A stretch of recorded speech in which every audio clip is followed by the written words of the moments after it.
Bismillahirrahmanirrahim. Assalamualaikum warahmatullahi wabarakatuh. Ada pepatah mengatakan tak kenal maka tak arufan. Untuk itu, maka izinkan saya untuk memperkenalkan diri.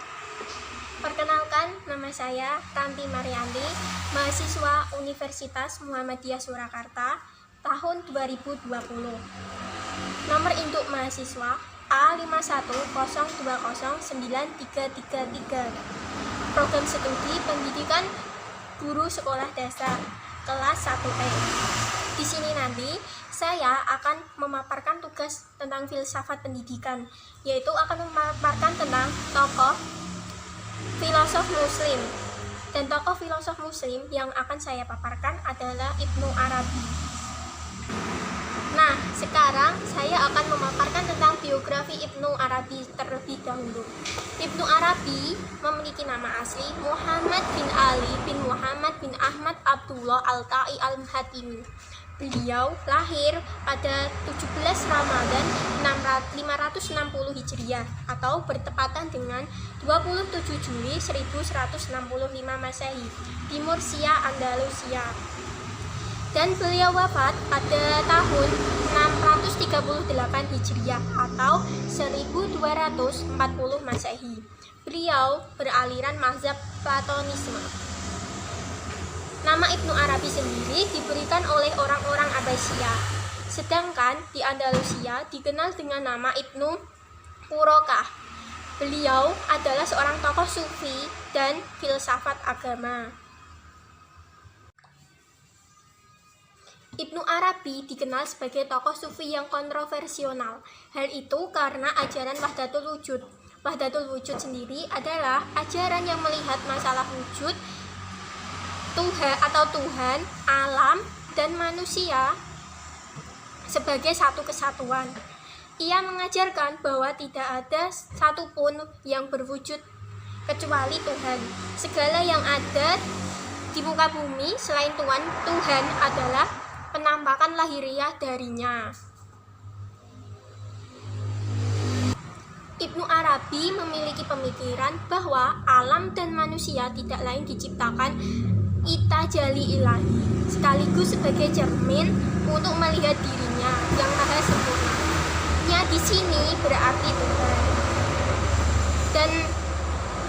Dan tujuan dari itu pula lah yang menjadikan tujuan dari penciptaannya. Menurut Ibnu Arabi, keberadaan makhluk tergantung pada keberadaan Tuhan atau berasal dari wujud ilahi. Manusia yang paling sempurna adalah perwujudan dan penampakan dari Tuhan yang maha paling sempurna. Dalam bidang tasawuf, Ibnu Arabi sangat berpengaruh besar, khususnya tasawuf filosofis. Gagasan Ibnu Arabi menyebar luas dan memiliki banyak pengikut. Bahkan di Indonesia sendiri banyak para ulama yang mengikuti konsep dari pemikiran beliau. Salah satu ulama yang mengikuti konsep dari Ibnu Arabi adalah Hamzah Fansuri. Tidak hanya itu, selain Hamzah Fansuri, ada juga Samsudin Sumatrani dan Abdus Samad Al-Palimbi. Ibnu Arabi adalah seorang penulis terkenal, bahkan beliau sudah menghasilkan lebih dari 300 buku. Dan banyak orang yang mengaguminya, bahkan sampai orang yang mengaguminya memberikan gelar kepada Ibnu Arabi yaitu Muhyiddin atau yang berarti penghidupan agama. Sudah banyak karya yang dihasilkan oleh Ibnu Arabi. Ada beberapa karya yang sangat terkenal dihasilkan oleh Ibnu Arabi. Antara lain Misyakatul Anwar, Rohul Qudus, Hiyatul Abdul, Tajud Rasul, dan karya yang paling fenomenal adalah Futuhatul Makkiyah.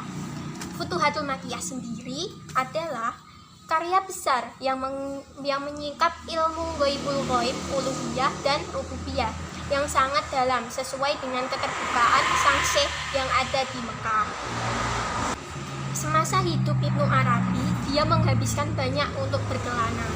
Banyak tempat-tempat yang telah ia kunjungi. Di antaranya ada Sevilia, Libya, Tunisia, dan masih banyak lagi tempat yang pernah ia tinggali.